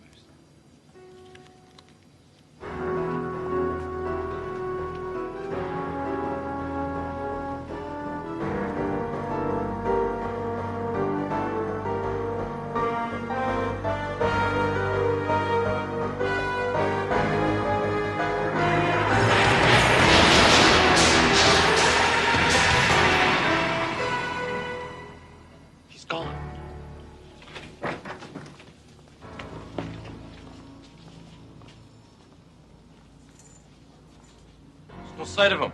Close all the exits. You understand that if he's not found, you will be held fully responsible.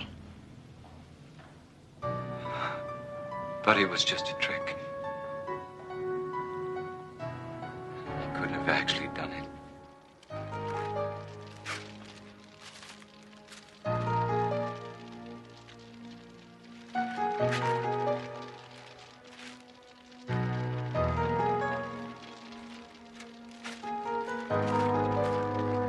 As man has progressed, up from the mud and down from the trees, his best tool has always been logical thought.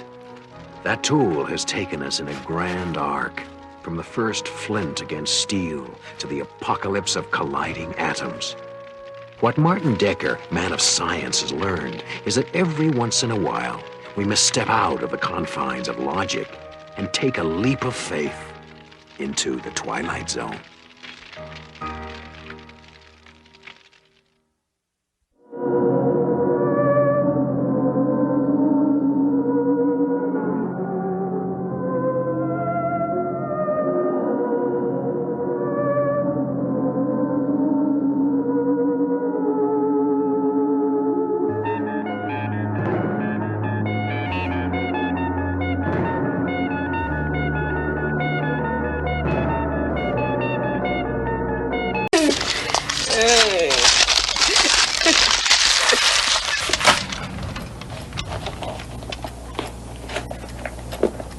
That's funny.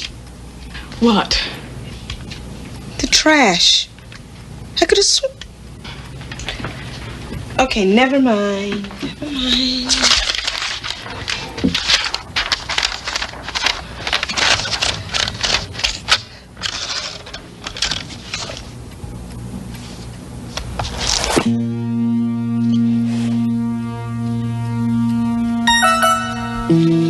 All right, where is it?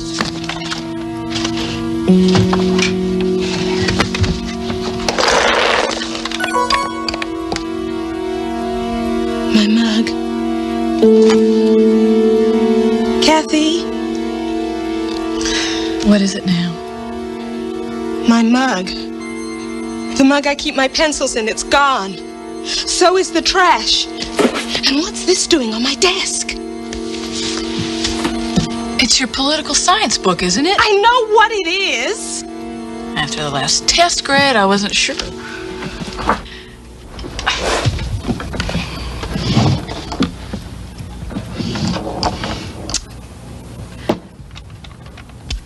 Ah, come on. There's nothing to get upset about. So you're a little sloppy. It's not a capital offense. My mother loses her car keys twice a day. Well, I don't. And I'm not as sloppy.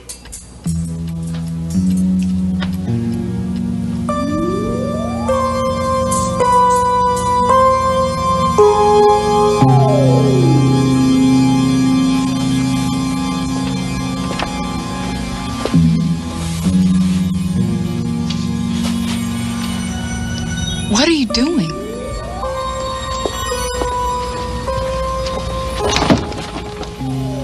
What is it? There's someone in the closet.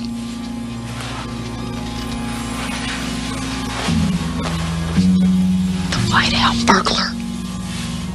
Come on, Jen, give me a break. This is really getting out of hand. There's no one in the closet. Here, look for yourself. See? No one. Nothing. It's just a...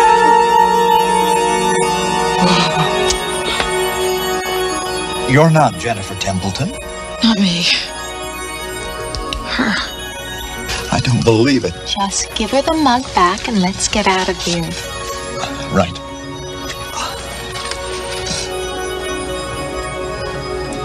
I'm sorry for the intrusion. We didn't mean to disturb you. Not so damn fast. I'm sorry, Madam President, I mean... You shut up and jump now.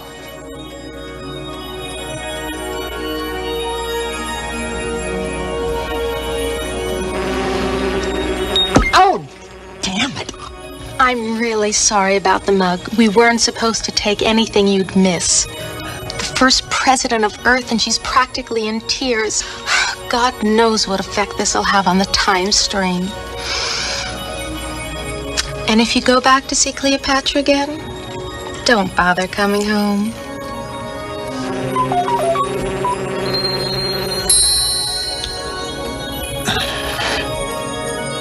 Keep your hands off that.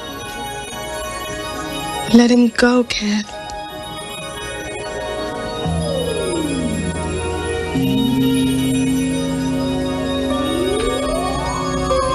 Thank you. I know now why they called you the Great Peacemaker.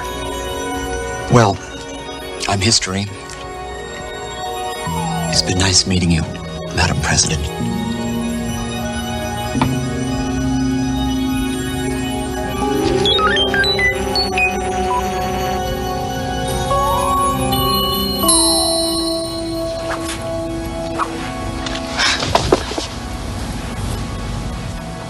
Jenny, what's going on here? I'm not sure.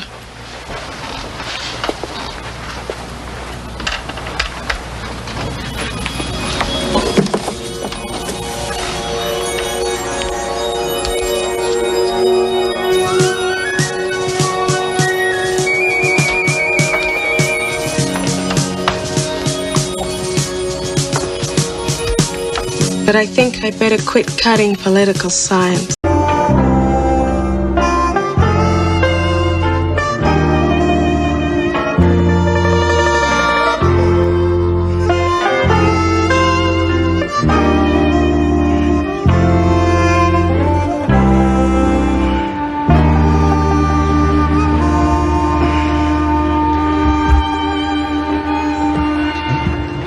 You still here?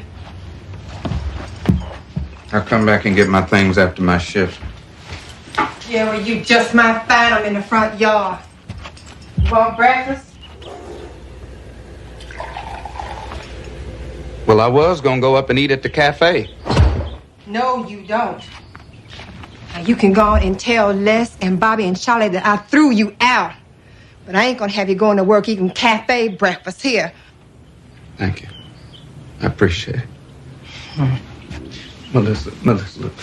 This whole thing just one big mistake, baby. I swear that girl don't mean nothing to me. She meant enough for you to go and sleep with her. How many times I got to say it? I am ashamed of what I did. You ashamed of what you did, or you ashamed because you got caught? Well, what you want me to do, huh? I mean, you want me to beg you for forgiveness for the rest of my life? How the hell you want your eggs?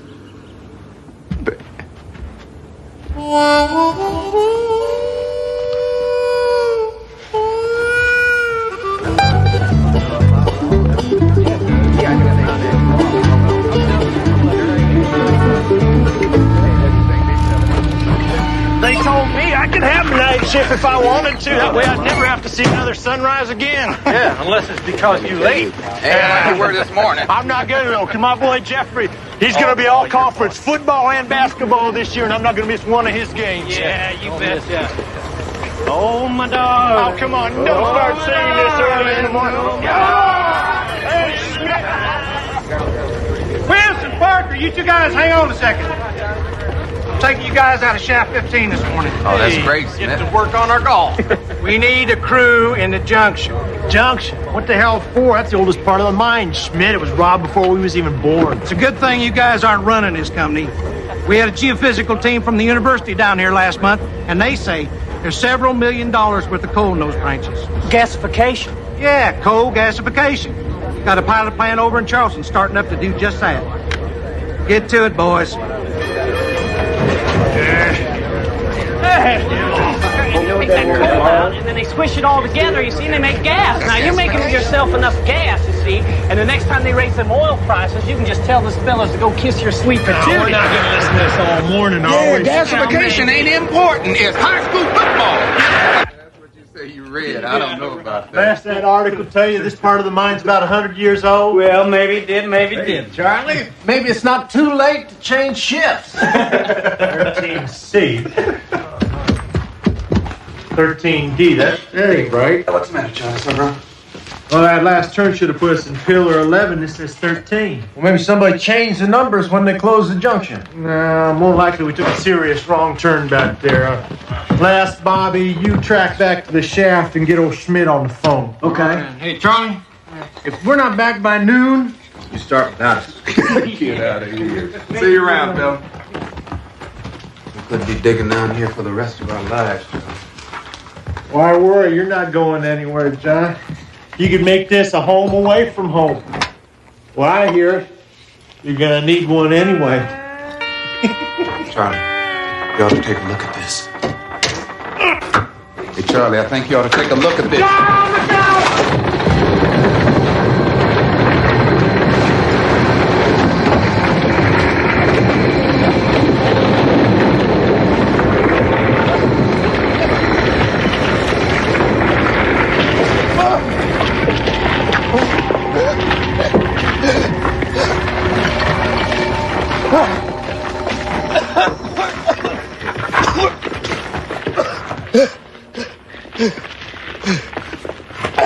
Charlie! Charlie! Charlie! Charlie!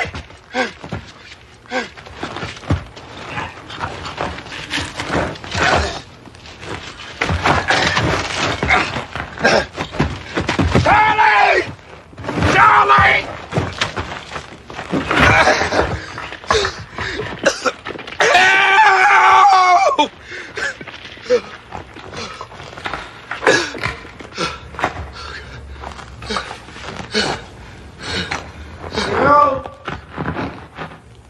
Charlie? Charlie! Charlie! Help! Somebody there? Who's there?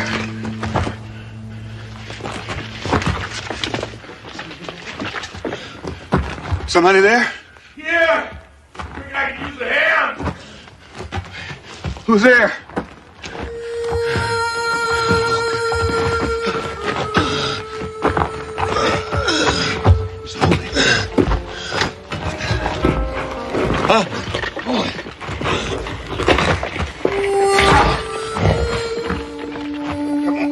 Just close your eyes.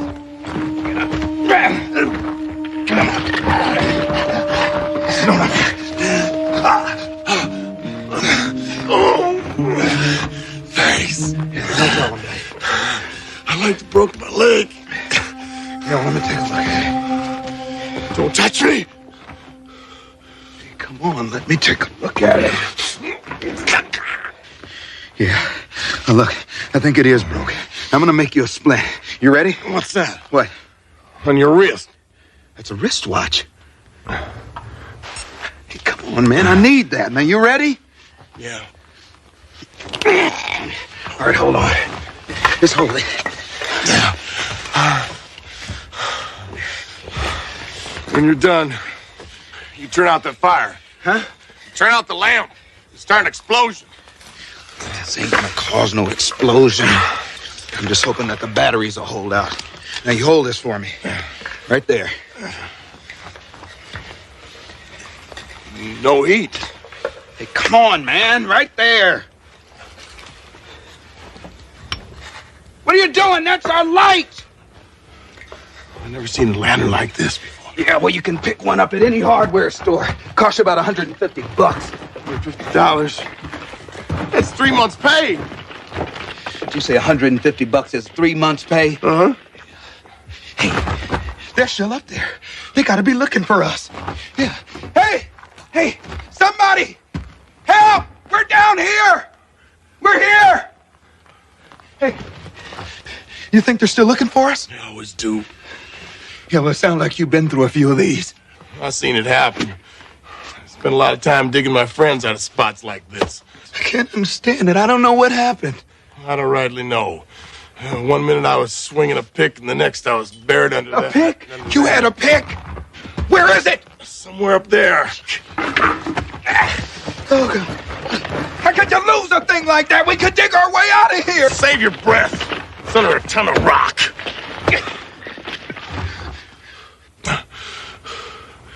I don't believe I know you.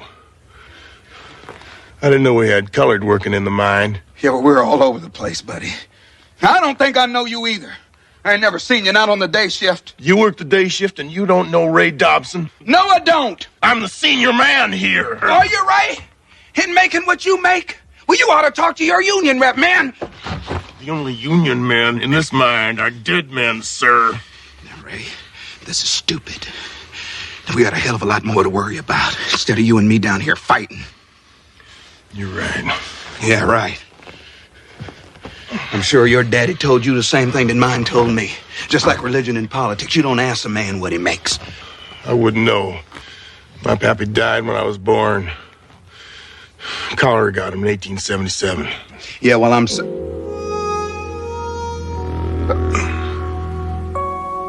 Did you say 1877? I did. Yeah, well, Ray, that makes you about 109 years old, buddy. On my last birthday, I was 35. Now, come on, Ray! I wasn't that good in math, but I do know that if you was born in 1877 and you just turned 35, well, that just brings you up to 1912. That's right. September 16th, 1912. Oh.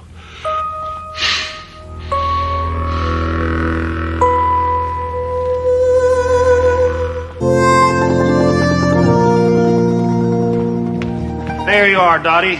Did we ever get that letter from the school board? Why are you looking at me like that? Reverend Bailey, it is not my place to tell you exactly how to do your job.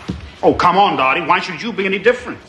I thought you were going to deliver this letter to Melissa Parker yesterday. Well, I was going to do just that, Dottie, when Mrs. Ritter's husband called about her stroke. I had to spend the rest of the day at the hospital with the poor woman. Oh, I understand. I understand. Dottie, this thing's been sitting here how long? 60-some years? Since 1912. And for all we know, it's just some kind of prank. I mean, no one's ever steamed it open to see what was inside it. I don't believe anyone's ever bothered to tell Melissa Parker it exists.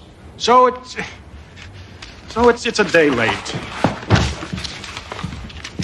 Reverend Bailey, this letter was entrusted to the church because the instructions would be followed. And besides, until their wedding several years ago, there was no Melissa Parker. I'm duly chastened, Mrs. Clark.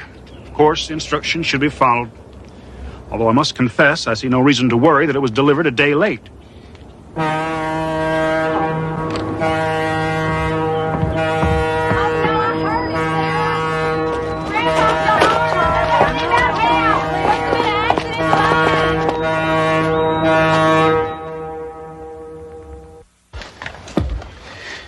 Yeah, that might work.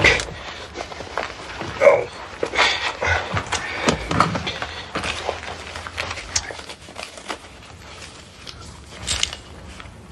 What the devil? Come on. You're the one that was worried about flames. Now you just leave that alone.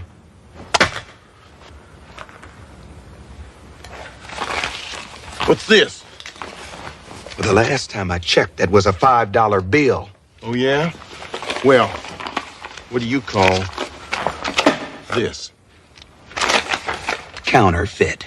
This is a perfectly good silver certificate. Are we going to sit here and talk about this, or are we going to try and dig our way out of here? You can dig till doomsday if you want, and you still won't get 5 feet from where you're standing. Besides, you're using air. Why don't you sit down and rest, save your strength? Somebody's coming. Trust in the Lord. The Lord helps those who helps themselves. I don't like this. Maybe I ought to be dead. Maybe I'm already dead. Then what does that make me? You're another ghost. Yeah. There's been a lot of cave-ins down here. Well, maybe you died in 1912. Well, maybe you're the devil himself.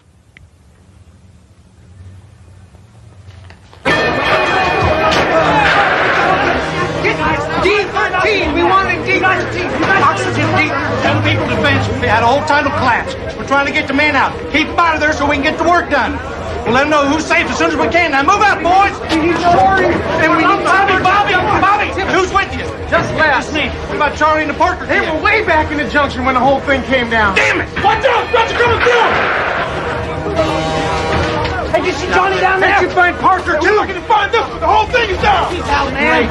Try to search for one man whose air's running out in 100 square yards of tunnel. We may never find him in that. What are you going to do, give up? No. We got a few tricks. First, Tyler, get the rescue team over to the junction. Bobby will show you the way. Les, pull that crew out of shaft 6. Get them over to the junction from the other side. Have them get some picks and shovels. Okay. That's the only way. Okay. Come on, you guys. Let's move, people. Ray, this air's getting stale. Tastes like coal. You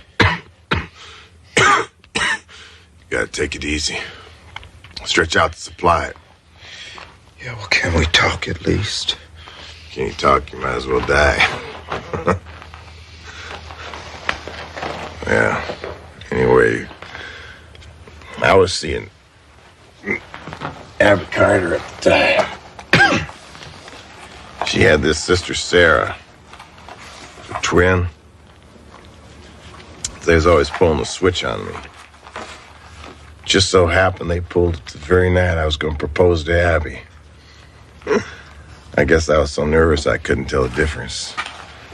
I went right ahead and proposed to Sarah, who said yes. Abby was so mad at me she wouldn't talk to me for weeks. Which one is that? Is that Abby or Sarah? It's Sarah, of course. She's the one that said yes. Ray, she looks like a good woman to me. You married, John? Yeah. I've been married several years. Her name's Melissa. She was my high school sweetheart. Sarah and I've been married 5 years. Yeah, well, 5 happy years, I hope. Oh, we had our ups and downs. Yeah, well, right now I'm having one of my downs. I've been making mistakes. Mistakes I'll be paying for the rest of my life. My mama used to say every night when the sun went down, it was the death of the sky. But at dawn, it's reborn.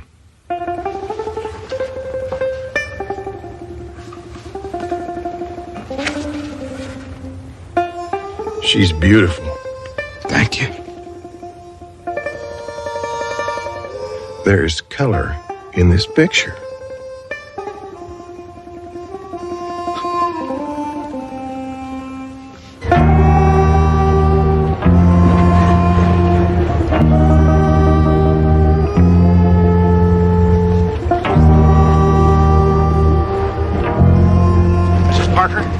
Mrs. Parker? Melissa Parker?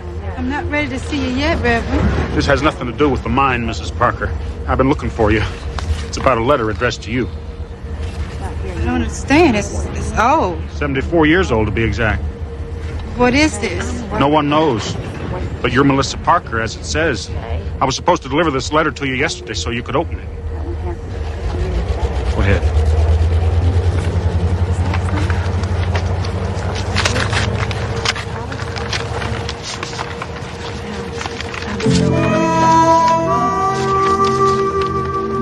Dear Mrs. Parker, this will strike you as madness, but there's no other way to put it.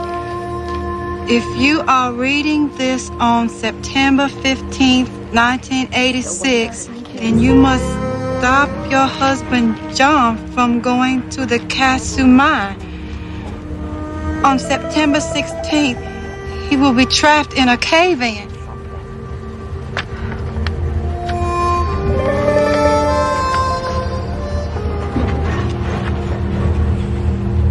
I don't want excuses. I want equipment, and I want it here right now. Melissa's on her way in here and she's got the Reverend with her. That guy works fast. What about the vent shafts, Dutch? Can't we check those? Junction's an old dig, Bobby. They didn't drop as many vent shafts as we do now. Yeah. We're just going to have to face facts. Our chances of finding Parker are non-existent. I'm sorry, Please, Melissa. listen to this. John Parker is trapped in a junction in a tunnel opened September 2nd, 1912. Approximately 25 yards north of Pillar 11. Let me see that. Where did this thing come from? It's been in a safe at my church for some 70 years. Reverend Watts showed it to me when I took over. Good God, Reverend, I can't pull my crews out of Shaft 12 right now. You don't just pick up and move a crew like that on some goofball idea. Parker's dying down there. Do it. Do what the letter says. Melissa, I'm Look, you're the one that sent him down there.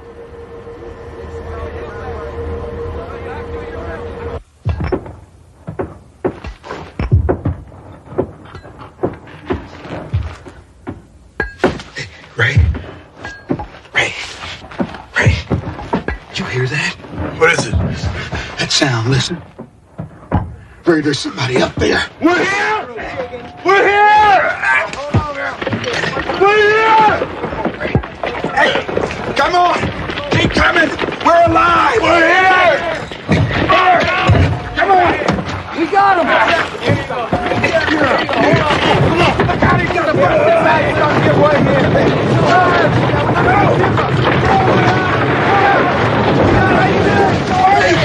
I'm down here!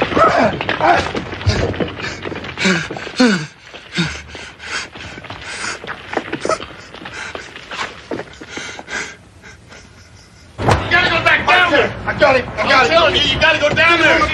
You're gonna be on there. Will you listen to me? I'm telling you, he's still down there. What's he talking about? He's the only one missing. Too much dust, I suppose, makes you see things. Oh, Ray, you're safe. Thank God. Oh, God. Sarah, this man saved me. His name's John Parker. He didn't know me. He didn't have to help me, but he's still down there. No, Ray, it's all right. You're safe now. We can go home. I got you back. I can't just leave him down there. Ray, they say that you were the only one down there. Here's a picture of his wife. He told me all about her. The picture's painted. I know this sounds crazy, honey, but this man's from the future. And somewhere, somehow, she's worrying about him just like you worried about me. I gotta help him, honey, even though it may mean interfering with the Lord's plan. Ray, No. Will you give me a pencil and a piece of paper?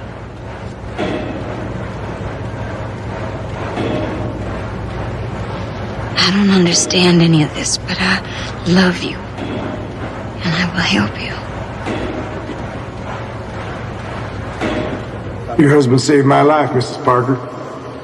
And if you believe that a man facing death thinks only of those things that are important and true, you should know that John was thinking of you. He's too good a man to spend his life begging forgiveness. Sincerely, Ray Dobson. Hey, this guy will do anything to get out of work today. We had to beat him up a little bit, but we got it. Oh, done real good. Bobby, great mate. It's okay, Melissa. I'm all right. Melissa. I'm sorry. I'm so... Let's go home.